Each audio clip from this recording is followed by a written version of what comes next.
জীববিজ্ঞান অধ্যায় 3 কোষ বিভাজন। আলোচ্য বিষয় হচ্ছে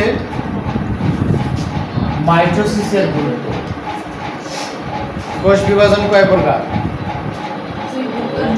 দুই প্রকার, মাইটোসিস আর হচ্ছে মেয়োসিস। এই মাইটোসিসের আলোচনার মধ্যেই তোমাদের মেয়োসিস সম্পর্কে একটু ধারণা আসতে হবে। মাইটোসিস হলে দেহের বৃদ্ধি, দেহের বিভিন্ন অঙ্গ প্রত্যঙ্গের বৃদ্ধি ঘটে। মাইটোসিস কোষ বিভাজন যদি না হয় তাহলে কি সমস্যা হতে পারে? কোনো জীব সুঠাম দেহের অধিকারী হবে না, খাটো পেটে পিচ্ছি হবে, তাই না? এরকম হবে না? আলোচনা তাই করা হয়েছিল। এখন যাদের শরীরে কোষ মাইটোসিস কোষ বিভাজন বেশি ঘটে তারা তত লম্বা হয়, স্বাস্থ্য ভালো হয়, তাই না? তারা মোটা সোটা সুঠাম দেহের অধিকারী। আর কতগুলো মানুষ আছে খাটো পেটে পিচ্ছি, আছে না? খুবই বেটে মানুষ আছে। আর কি সমস্যা হয়েছিল?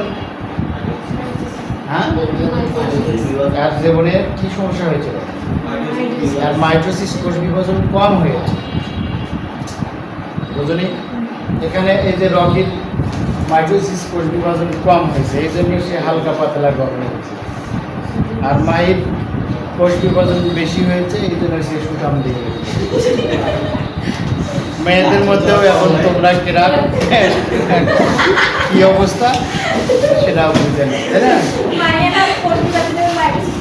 এই যে মাইটোসিস কোষ বিভাজন সম্পর্কে এখানে যে কথাগুলো লিখছে, যে দেহের মাইটোসিস কোষ বিভাজন প্রক্রিয়ার গুরুত্ব অপরিসীম। মাইটোসিস যদি না ঘটে, মাইটোসিস কোষ বিভাজন যদি না ঘটে তাহলে তখনই বহুকোষী জীবের সৃষ্টি হবে। মাইটোসিস কোষ বিভাজনের ফলে প্রতিটি কোষের নিউক্লিয়াস ও সাইটোপ্লাজমের মধ্যকার আয়তন ও পরিমাণ ভারসাম্য রক্ষিত হয়। কোষের নিউক্লিয়াস এবং তার ভিতরে সাইটোপ্লাজম এগুলোর ভারসাম্য রক্ষা হয়। কোষ বিভাজনের আগে কিন্তু সাইটোপ্লাজম পরিমাণ বেড়ে যায়, কোষটা বড় হয়, তাই না? নিউক্লিয়াসও বড় হয়ে যায়। এর ফলে বহুকোষী জীবের দৈহিক বৃদ্ধি ঘটে। সব বহুকোষী জীবী জাইগোট নামক একটি কোষ থেকে জীবন শুরু হয়। একটা কোষ থেকে জাইগোট, সব বহুকোষী জীবের শুরু হয় কোথা থেকে? জাইগোট। জাইগোট কি? ডিম্বাণু আর শুক্রাণু মিলিত হয়ে যে কোষটা তৈরি হয় সেই কোষটা, সেটাকে বলা হয় জাইগোট। এখান থেকে সব জীবেরই শুরু। তাহলে একটা কোষ থেকে যদি এদের কোষ বিভাজন অনার্গল না ঘটত তাহলে জীব এত বড় ক্ষুদ্র থাকত, বা একবারও যদি কোষ বিভাজন না হতো তাহলে কিন্তু সে এক কোষী থাকতো, তাই না? এরকম প্রাণী, এরকম জীবও আছে যাদের কোষ মাত্র এক।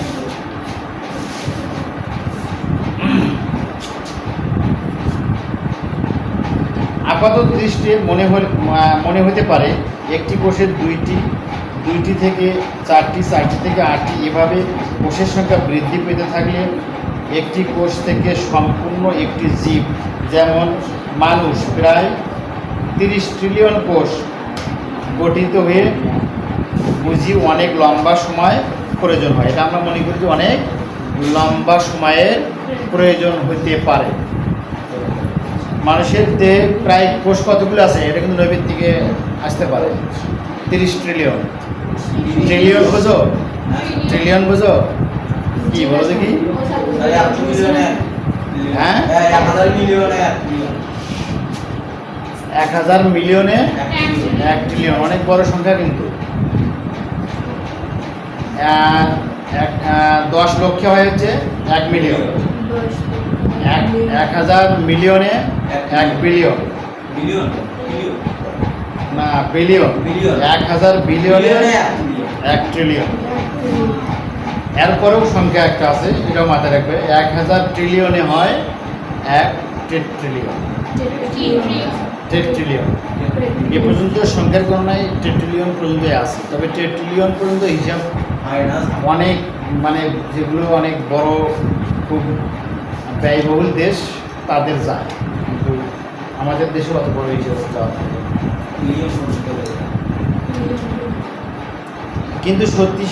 কিন্তু সেটি কি সত্যি নয়? যদি বৃদ্ধির জন্য দরকারি পুষ্টির সরবরাহ অপূর্ণ থাকে, সবগুলো কোষই বিভাজনক্ষম হয় এবং প্রতিবার বিভাজনে যদি একদিন করে সময় লাগে বলে ধরে নেই, তবু মাত্র 40 থেকে 50 দিনের মাথায় মানব দেহের জন্য প্রয়োজনীয় সংখ্যক কোষ তৈরি হয়ে যাবে। যদি দিনে একবার কোষ বিভাজনও হয়, আমরা ধরে নিই যে দিনে একটা কোষ একবারই বিভাজন হবে, তবু একটা পরিপূর্ণ মানব দেহ গঠন হতে সময় লাগবে 40 থেকে 50 দিন। মাইটোসিস প্রক্রিয়ায় তৈরি অপত্য কোষ ক্রোমোজোমের সংখ্যা গুণাগুণ একই রকম থাকায় জীবের দেহের বৃদ্ধি সুশৃঙ্খলভাবে হতে পারে। মাইটোসিস প্রক্রিয়ায় বংশবৃদ্ধি ঘটে। মাইটোসিস প্রক্রিয়ার ফলে অঙ্গজ প্রজনন সাধিত হয় এবং জনন কোষের সংখ্যা বৃদ্ধিতে মাইটোসিস গুরুত্বপূর্ণ ভূমিকা পালন করে। জনন কোষে মিওসিস কোষ বিভাজন হয়। এখন যদি মাইটোসিস সঠিকভাবে না হয়, তাহলে কিন্তু তার কোষে মিওসিস, তার শরীরে মিওসিস কোষ বিভাজন হওয়ার সম্ভাবনা নেই। মিওসিস কোষ বিভাজন না হলে পরে বংশ বৃদ্ধি হবে না। কিন্তু মাইটোসিস যদি সঠিকভাবে সংগঠিত না হয়, তাহলে মিওসিস কোষ বিভাজন ঘটে জননাঙ্গে, তার জননাঙ্গে সৃষ্টি হবে না। সেক্ষেত্রে তার মিওসিস হওয়ার কোনো সুযোগ থাকবে না। অর্থাৎ মাইটোসিস কোষ বিভাজন হয় বলেই মিওসিস হওয়ার সম্ভাবনা আছে, আর মাইটোসিস কোষ বিভাজন না হলে মিওসিস হতে পারে না।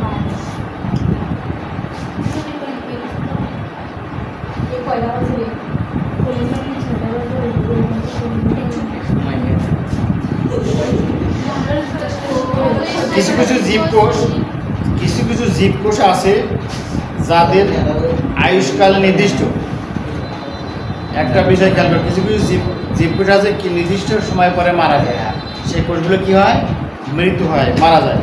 এসব কোষ বিনষ্ট হলে মাইটোসিসের মাধ্যমে এদের পূরণ ঘটে, নষ্ট হয়ে যায়। আবার মাইটোসিস কোষ বিভাজন, অন্য একটা কোষ বিভাজন হয়, ওই যে কোষটা নষ্ট হয়ে গেছে সেই জায়গাটা পূরণ করে। মাইটোসিসের ফলে একই ধরনের কোষের উৎপত্তি হওয়ার জীবজগতের গুণগত বৈশিষ্ট্য স্থিতিশীল বজায় থাকে, তবে অনিয়ন্ত্রিত মাইটোসিস টিউমার এমনকি ক্যান্সার সৃষ্টির কারণ হতে পারে। আমি এ সম্পর্কে আরও একদিন আলোচনা করছিলাম যে টিউমার যে হয় কেন হয়। তোমার হঠাৎ এক জায়গায় অতর্কিতভাবে বেশি পরিমাণে কোষ বিভাজন হয়ে গেল, অপ্রয়োজনীয় পরিমাণে কোষ বিভাজন হয়ে গেল, সেই জায়গাটা কী হয়? ফুলে যায়। ফুলে গেলেই ওখানে কী বলা হয়? ওটাকে টিউমার বলা হয়। আর যখন ওই কোষগুলোর ওখানে প্রয়োজন নেই, তখন ওটা শরীরে কোনো কাজে লাগে না, বরং এটা শরীরে বিভিন্ন ক্ষতি করার সম্ভাবনা থাকে। এই কোষগুলোকে কেটে ফেলে দিতে হবে। টিউমার এমন কোনো রোগ না যে ওখানে তোমার মারাত্মক আকার সৃষ্টি করে, শুধু ওই ওখানে হঠাৎ করে অতর্কিতভাবে কোষ বিভাজন ঘটছে বেশি করে, সেই কোষগুলো ফেলে দেয়। এখন যদি আমরা এটাকে সময় মতো সঠিক সময়ে যদি অপসারণ শরীর থেকে না করি, তাহলে এই কোষগুলো তো অপ্রয়োজনীয় কোষ, এর কোনো কাজ থাকবে না। তখন এই কোষগুলো বিনষ্ট হবে এবং তোমার শরীরের ক্ষতি করবে, এবং বিনষ্ট হয়ে এক পর্যায়ে এটা ক্যান্সার আকার ধারণ করতে পারে। এরকম ঘটেছে, টিউমার অপারেশন করে নিয়ে আসছে, মানে একটু বিলম্বে করার কারণে সেখানে পরে ইনফেকশন হয়ে দেখা যায় ক্যান্সার সৃষ্টি হয়ে মারা গেছে। এরকম আমাদের নিজেদের মধ্যে হয়তো তোমরা জানে থাকবে অনেকে এরকম ঘটেছে।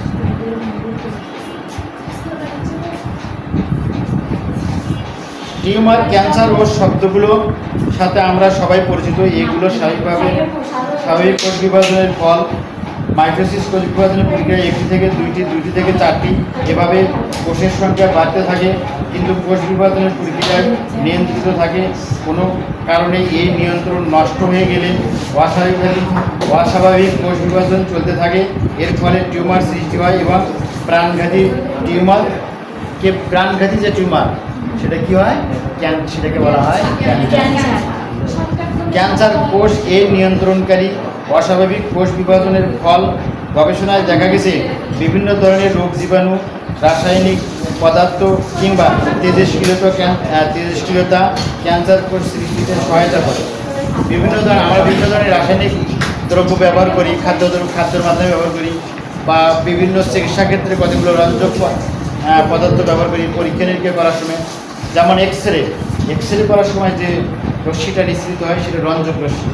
এই রশ্মিগুলো সরাসরি তোমার কোষকে ধ্বংস করে দেয়, বা কোষকে যে কাজে কোষ আল্লাহ তৈরি করতে তার বিপরীত কাজে ব্যবহার করেছে।